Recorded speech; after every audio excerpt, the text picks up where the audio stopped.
This is the solution video for section 1.1, problem number 19.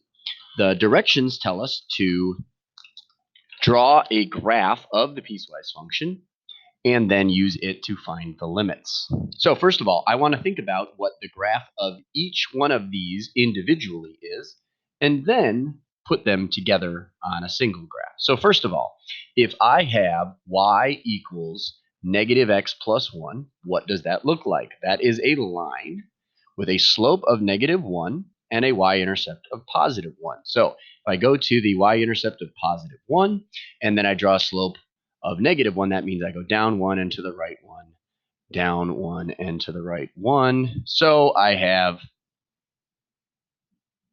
this line. Next, we think of y equals x minus 1, which is a slope, a line with a slope of positive 1 and a y-intercept of negative 1. And so then I have a line with a y-intercept of negative 1 and a slope of positive 1. So I go up 1 to the right 1, up 1 to the right 1, and then I have a line like this. All right, and then lastly, y equals 5 minus x squared. All right, so first of all, this is a parabola, okay? And remember, its leading coefficient is negative, right? So we have a negative number with the highest powered term. So that means it's going to be a parabola facing downwards, okay? Now, next thing we need to think about, what does the 5 do? Well, sometimes we might rewrite it as like negative x squared plus 5. So that helps us to realize that this would actually represent a vertical shift. So we would have a parabola facing downwards, but that has been shifted up 5 units. And so then we have a parabola that looks like this.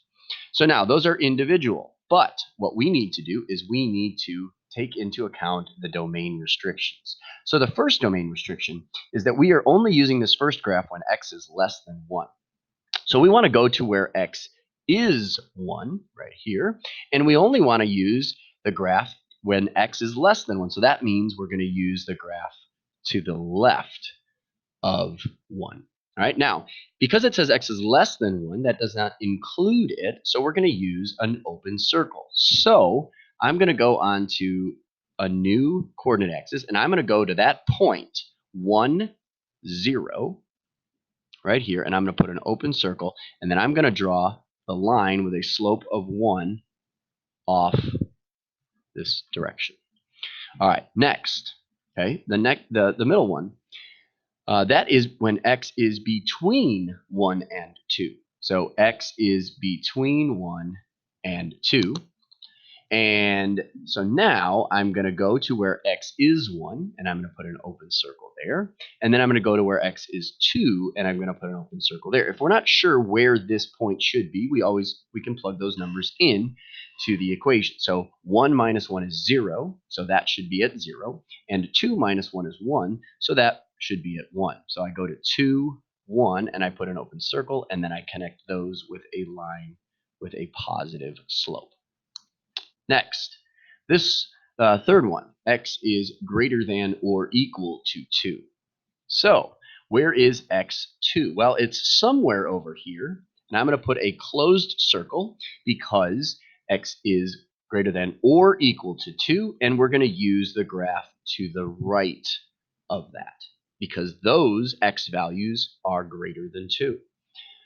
But now, where is that point? So how do I figure that out? I need to evaluate this equation when x is equal to 2. So 5 minus 2 squared. So 5 minus 4 is 1. So that means I'm going to go to 2 comma 1, and I'm going to put a closed circle, which means I'm filling in that open circle. And then I continue my parabola off to the left. So make sure it looks like it has a little bit of a curve.